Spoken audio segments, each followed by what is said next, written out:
মালিক আজকের তওবাকে উম্মতের তওবা হিসাবে গণ্য করেন। আপনি আমাদের উপরে বড় নারাজ হয়ে গেছেন।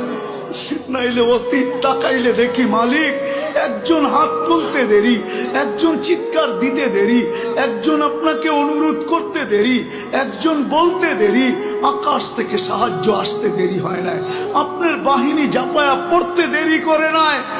আজকে তো বৎসরের পর বৎসর পার হয়ে যাইতেছে, চোখের পানি শুকায় যাইতেছে। ও মালিক কোন বিজয়ের চিহ্ন দেখি না। কত রোজাও তো ফিলিস্তিন ওয়ালাদের ইফতার হয়তো লাশ দিয়া, সেহরি হয়তো লাশ দিয়া। আল্লাহ এই রোজাও কি এরকমই হবে জানি না মালিক। এত নারাজ হয়ে গেলেন কেন মালিক? এত নারাজ হয়ে গেলেন কেন?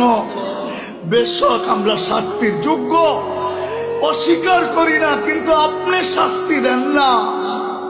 আপনার হাবিবের দুশ্মন, আপনার দুশ্মন, আমাদের দুশ্মন, ইসলামের দুশ্মন, কোরআনের দুশ্মন, হাদিসের দুশ্মন, সমস্ত কিছুর দুশ্মন, এদের মাধ্যমে আমাদেরকে পিটা খাওয়ান কেন মালিক? কেন মার খাওয়ান? কেন ওদের হাতে আমাদেরকে বেইজ্জত করেন? কেন আমাদের মা বোনদেরকে বেইজ্জত করান? কেন দুধের শিশুর রক্ত জড়ে ওদের হাত দিয়া? আপনি কি আমাদেরকে ছেড়েই দিলেন? আমরা যাব তো যাব কোথায়?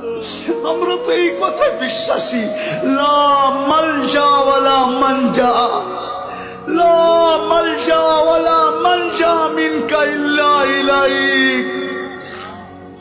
ডাইনে দেখি তো আপনাকে দেখি, বামে দেখি তো আপনাকে দেখি, সামনে দেখি তো আপনাকে দেখি, পিছে দেখি তো আপনাকে দেখি, উপরে দেখি তো আপনাকে দেখি, নিচে দেখি তো আপনাকে দেখি, নিচের দিকে তাকাই তো আপনাকে দেখি, ভিতরে তাকাই তো আপনাকে দেখি, বাহিরে তাকাই তো আপনাকে দেখি। আপনাকে ছাড়া তো কাউকে আমরা চিনি না মালিক।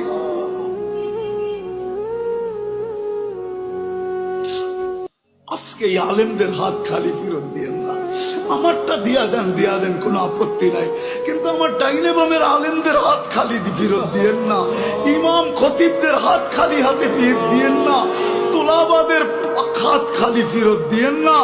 তোলাবারা বসে আছে সামনে মালিক, যাদের পায়ের নিচে ফেরেশতারা পনের গালিচা বিছায়।